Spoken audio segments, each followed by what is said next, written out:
Big plane. Big plane. C-47 Skytrain. They call it the Gooney Bird. Gooney Bird. Yeah, that's what they call it. I guess the Gooney Bird kind of flies like that, like a Gooney Bird. I guess. Yeah, so you do that. This is a World War II plane. As you can see, C-47 Skytrain. It was used during the Berlin airlift and also used during the infamous day. D-Day. D-Day. And the invasion, and actually paratroopers are what we call Army Air Corps at that time, because it was before the Air Force. Sure. They were Army Air Corps. You know, it's funny, the Army Air Corps was brand new, and they wore their trousers inside their jump boots, and they had attitude and all that. But in order to get in the Air Corps, all they had to do is say that they wanted in. Wow. Because it was a prestigious thing, because it was brand new, and they were jumping out of planes with full packs and guns. And some of these guys said, you know, if I'm going to do something, I'm going to do something that sounds awesome. And that's what they did. Also, they got $20 more a week. Okay. To be a trooper. So these guys were a special breed. And I have a coin. And it's a coin that they use at bars. You know, the military has certain traditions. Right. And this one here is pretty cool. It's a squadron coin. All the squadrons still have them. Guys still carry these.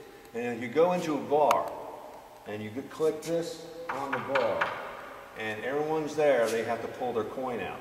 If this person does not have the coin, they have to buy the drinks. Oh, wow. So you make sure you're carrying it. So you always make sure you carry your squadron coin. It's a really terrible war, World War II. World War II was totally at war. People that generation are dying out. These people around now, they don't understand what that generation went through. It was total war. But traditions like that just are great. So we're going to go up in this plane, explain some things. But first of all, can you explain some things about the plane? It's a C-47. I believe this one was called a Turf and Sport Special. Yes. Yes. It did fly several missions. It did have paratroopers come out of it at Normandy. I believe they were... Came out that door. Came right out that door. Jumped right out. We're going to use some jump commands later to see if we can get some things going. We have a whole list of jump commands that are given prior to a paratrooper deployment. I was in this plane a couple of years back when I did an investigation with a different group. Didn't get much because of the people I was with, but we did get something in the plane. When we did jump commands, the EMFs went off the hook.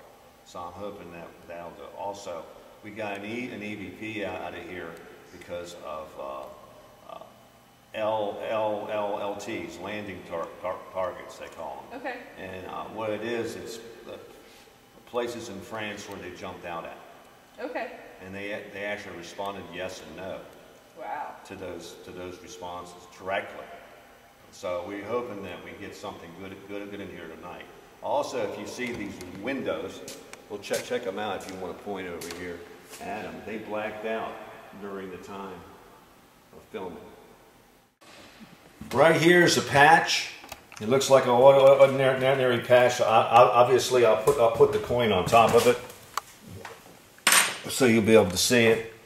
That is a patch that was patched up because it was actually bullet holes that went up through there. There's a couple of these, but this one was right by the door, and a guy said he could hear it hit the back of the seat. Wow. When he was sitting there. There were jump chairs all along here and all along this side. And if you can see this cord here was used to hook on. So when they come out, they jump out and it would pull the cord. You excited about this one? I am. I am too. We'll see if Bing's around. That'd be great. That'd be good. And see if the boys are willing to talk to us. You know, being in a condensed box like that, I will say this plane, I usually don't talk about feelings, but this plane does have a certain feel to it.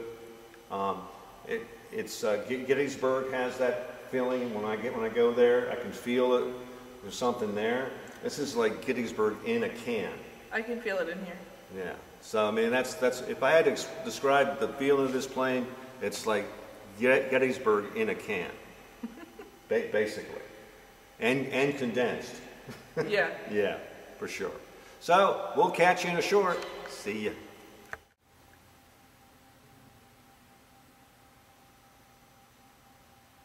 Hello everybody, we're standing right in front of this B-17 and we are going to do an EVP session in here, and I do have a recorder that is sitting in there now, probably hearing my voice. So there's a stationary recorder in there.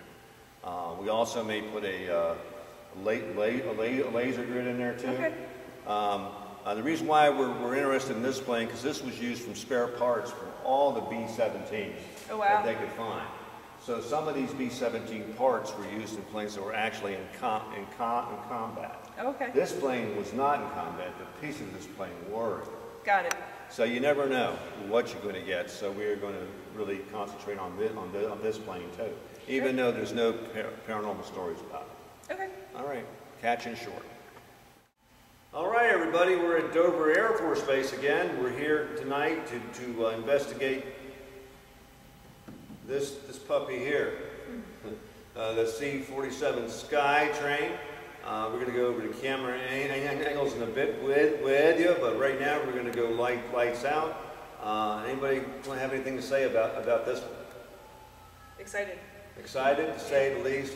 Last time I was in here, we did get some things. We'll see what happens. You never know. But like I said, I get a certain feel when I'm in this plane. Gettysburg, I get the same kind of feeling. This is like Gettysburg in a can. It's condensed. Yeah. You know, so it's more intense in there, I think. Could be the angle of the plane that's making you that way, but I don't know. But I feel that as soon as I went in there, and my camera went dead twice in there. First time I walked in there. So I don't know, but I'm psyched over this one. I don't know what we'll get, but you never know. That's for sure. So, without further ado, see you in the green. Minutes out before we go green. Everybody check each other's gear. No, check your harnesses. Get ready. And then hook up. You're getting hits. I know. Check static lines. Check equipment. Sound off for equipment check. 1 minute. 30 seconds. Stand by. Go. Do it again now. Any of these lights. Make a noise in here, walk across the floor like you've been doing. Been making plenty of noises.